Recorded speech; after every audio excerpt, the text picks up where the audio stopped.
Child labor is a complex issue that negatively affects children's health and education. However, Save the Children International has been working with and for children, their families, and communities in South Sudan since 1991 to end child labor. Today, the country director of Save the Children International in South Sudan speaks to me about what her organization is doing to end child labor in South Sudan. Good morning. Good morning. I'm called Duku Wilson from SSBC. Thank you for giving us your time to talk to SSBC. Maybe if you can tell me your name and your title. Thank you for coming. My name is Ponkanjip Pravin-Tusapon. I'm the country director for Save the Children International in South Sudan. Okay. Yeah, thank you so much. If you can give us an overview of child labor in South Sudan and what Save the Children is doing in regards to child labor. Thank you for the question.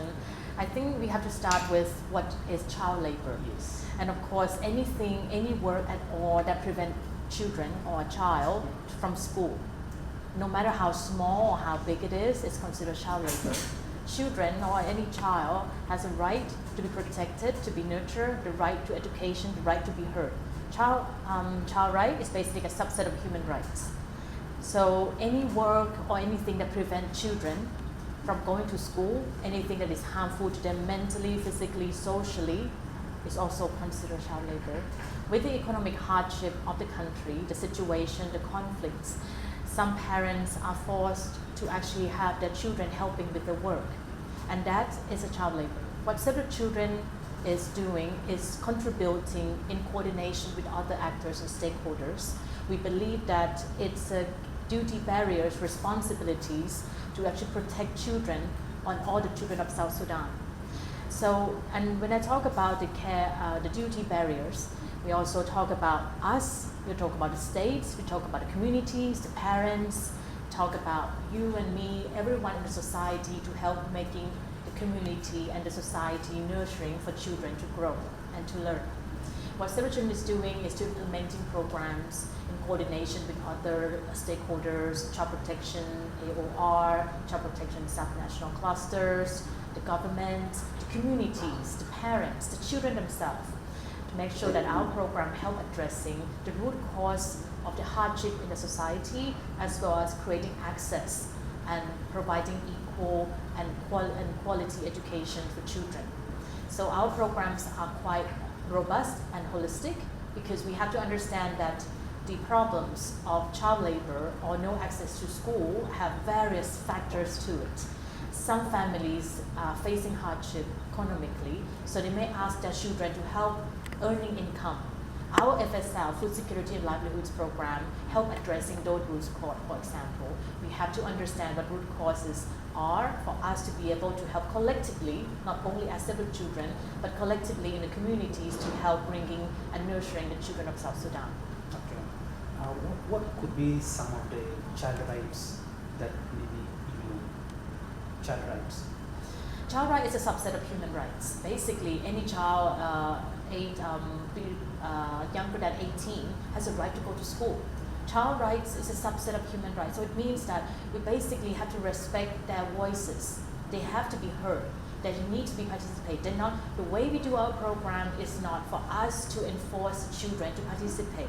It's their participation, their contribution that actually matter. And that's why in our program, we focus heavily on child-led programming, child participation. They have a right to be heard about what South Sudan they want in the future, what they want to see in society.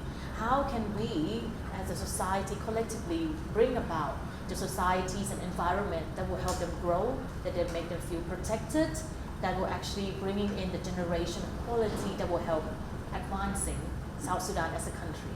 Okay. Is it wrong for a child to work?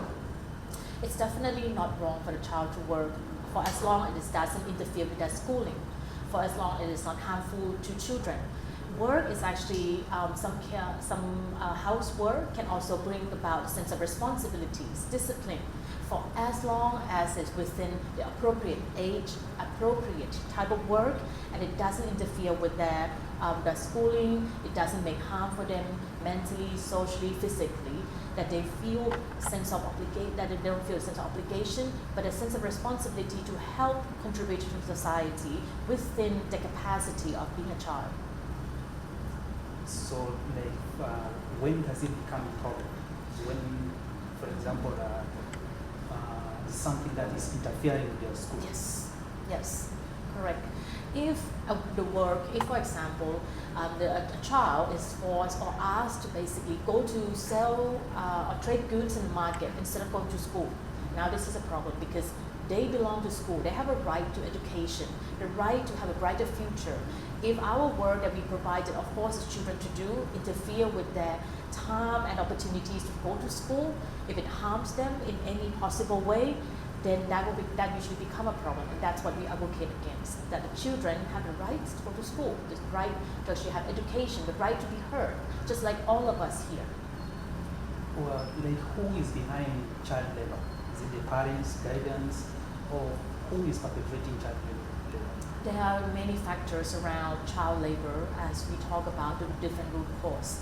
It really depends on the situation.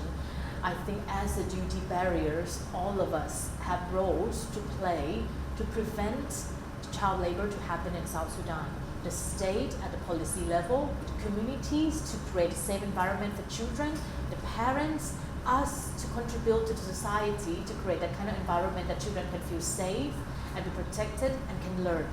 The hardship on economically, politically also drives some of the families to have to force the children to work and go and get out of school. The access to school, lack of access, lack of quality education, limited number of qualified teachers, so many other factors that actually intervene the children rights to go to school or the children rights to have access to education. Collectively, we can make changes. How can we end child labor in South Sudan? Together we can.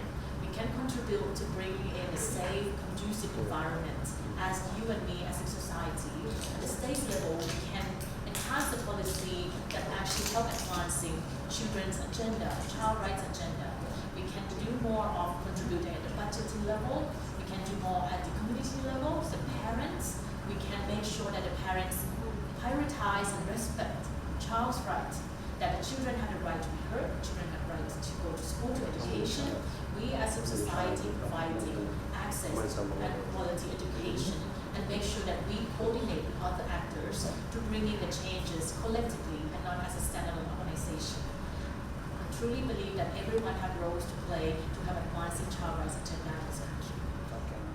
What is Save the Children doing in regards to ending child labor in South Sudan?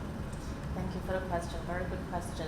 Save the Children collectively working with other stakeholders at a different level. We work with child protection AOR, child protection subnational clusters, other actors, the government, the communities, the parents, the children, to help advancing the agenda of child rights. We have programs that have wide range of thematic focus to ensure that we tackle all the root causes of child labor problem. Starting from child protection education program, we have food security and livelihoods to make sure that we bring about income generation to the communities, to ensure that the parents do not feel the hardship of the economy that hit them or force them to force that the children have to work. We also have a program on health, nutrition, and water sanitation and hygiene. Because the root cause of child labor comes from different factors, we need to look at it holistically. As Save the Children, we want to make sure that our holistic programming and the participation and involvement of children are at the core of our program to help advancing the child right agenda and making sure that collectively, and I insist that it has to be collectively, because as one organization, we can't change the entire problem of the nation, but we truly believe that together in a society with all the stakeholders that we're working with, from the states to the communities to the children and the child themselves, we can make a difference. Okay. How do you involve the families? Because I believe the children who are perpetrated for the child labor, they come from families, and probably maybe because of poverty. Exactly. This is a very big issue. Yes. How do you help those families Thank come you. out of that issue? Thank you for the question. Very valid question. And we acknowledge that as well, that no parents would want to send their child to labor if they have a chance to send a child to school. Yeah. Everyone also want their own children to grow and to be protected, to also have a brighter future. It's the economy, it's a situation that forces parents most of the time to actually send the children for child labor. What solution is doing is to work with the communities, work with the parents to really understand the root causes of their decisions and try to address them.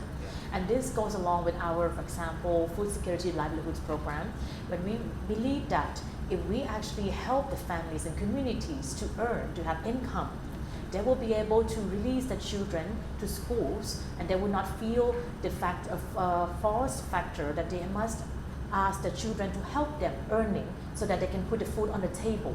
If the food is already on the table, the children can also only help in the household work like normal children within appropriate age and appropriate type of work, and that do not interfere with their schooling or do not do harm to them. We believe that as an organization, we must coordinate and work with the communities, with the parents, listening to them, understand the situation, and try to analyze the root cause and how Save the Children as an organization can collectively contribute to the solutions. Thank you for talking to SSBC. Thank you so much for having me. Thank you for giving us your time. Thank you, likewise. Yeah, sure. Hello viewers, we have come to the end of this program. We have been talking about child labor in South Sudan. We have been at the Save the Children International, an organization that is handling child issues. Thank you for watching. See you again next time.